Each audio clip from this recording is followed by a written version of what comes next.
Encore une fois, parce que, enfin, je trouve que les médias français sont un peu iréniques. Par exemple, très peu on parle par exemple de la monarchie espagnole, juste en rappelant simplement l'épisode effectivement célèbre et courageux du roi en 1982 s'opposant, Juan Carlos s'opposant à la tentative de coup d'État franquiste.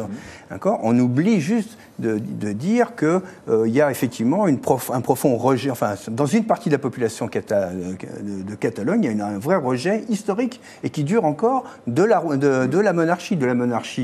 Parce que c'est les Bourbons, que les Bourbons ont été alliés au franquisme pendant très longtemps, mais aussi parce que la monarchie actuelle, elle subit le discrédit parce que la fille a été accusée, la fille de Juan Carlos a été accusée de corruption, elle a été blanchie, mais enfin bon, dans des conditions qui sont bon. Heureusement que c'est la fille du roi, parce que sans doute une autre personne a été condamnée. En tout cas, son mari a été condamné, etc. Le roi lui-même, Juan Carlos, a quand même un petit peu sombré dans la chasse à l'éléphant pendant que son pays allait très très mal. Donc la monarchie est très contestée partout en Espagne et particulièrement en Catalogne. Et effectivement, Carlos Puigdemont, je vais essayer de pas non plus. Je pense que j'ai écorché. J'en suis désolé.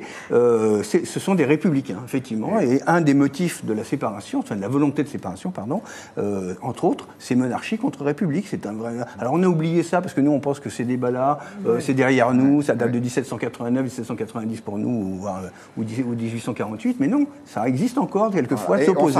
Avant qu'Hervé Nathan ne demande la déposition du roi d'Espagne, car ce serait contraire aux convictions de beaucoup ici.